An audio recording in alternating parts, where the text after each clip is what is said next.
دوو پێشمەرگەیان دێرین و بەشدارن سەرهەلدانا باژێڕێ دهۆکێنە. لە چاردەی ئادارە ساڵە 1901 ئاگرێ سەرهەلدانا کوردستانê گهتە باژێڕێ دهۆک و بەربوو دام و دەستگەهێن حکومەتا بەعەس. سەبری ڕەشاڤای و حامد نێروەی دوو پێشمەرگەیان دێرینên ئێکەتییا نیشتیمانیا کوردستانێنە بەحسێ چاوەنیا هاتنە مەفرەزێن پێشمەرگەی بۆ دهۆک و سەرهەلدانا دهۆکێ دەکەن. وی دەمی چەند نۆمای دۆبووینە فما نامێت خودێژێ ڕازی بیت بەرێز مام جەلال و سەرکردایەتی یەکێتی نیشتیمانی کوردستان ئەڤان نامە بگەهینینە ڕێخستنێ دێرین و مستەشارێت ناو حکومەتێ یعنی خۆ ئامادەکەن بۆ سەرهەلدانێ ئەڤە ساڵ 1990 یەکێتی نیشتیمانی کوردستان یعنی دارێژەرێ وێرێ بی و سەرهەلدان دەست پێ بکات. وقتی ام داخل دهوکه بون بروش که شعبه ریل ماجد وقتی ام داخل بون وکی پیش ماجد یکتی نیشتیمانی کردستان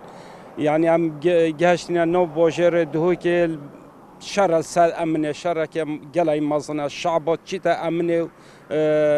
چک داره چنا امنه شر که گلای مزنه سر امنه ام هاتینا بدل او روز دیل دو تلقل امنه هاتن دو پیش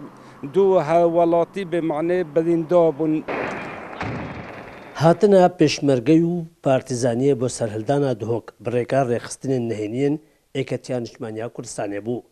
ڕێخستنەکە نهێنیە ئێکەتیا وی دەمیژی بەحسێ چاوەنیا گەهاندنا نامە سەرۆک مام جەلال بۆ کەساتیان دهۆک دەکات. نامێت مام جەلالی نەبوو ئێکیبتنێ هات بوو نامێت مام جەلالی گەلێک بوون بۆ هەمی کەساتی و ریسپی و ماقیل دهوک همی افراد بون ایک شوان نامه تریار خزن مید دیرین و یت نهینی گشت دست من از فاطمه تکلیف کردن که نامه برایم علی حجی ملوی او مام جلالی نویسی گشت دست من که از فاطمه تکلیف از بو برایمی بجهینم و فعلا من او نامه ورگرد و از شما مال برایم علی حجی ملوی المال بو قرب الغا کزیده جزیده جی پشمرگل مال وابون رجا 13 هیوی بو أسرشت مخاري حتى مشايك وخاري قلت من كلام كم قلت من شو لقبته قلت بيجا قلت بيتي بتني بيناس بتني أو شوين الغرفة من أمام جلال إينا دري مداف إبراهيم علي إبراهيم قلت من بهم فكوا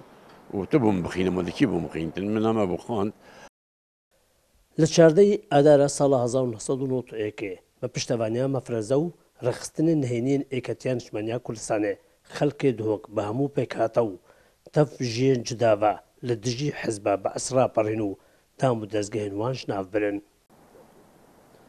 بەری 34 ساڵان بە ئەندازە ئێکەتیان نیشتیمانیا کوردستانê و خۆڕاگیریە خەڵکێ دهۆک ئەف باجێرا ji زڵم و زۆرداری و تەعریبکردنê هاتە ڕزگارکردن. شێرماخدر کورساد نیوز دهۆک.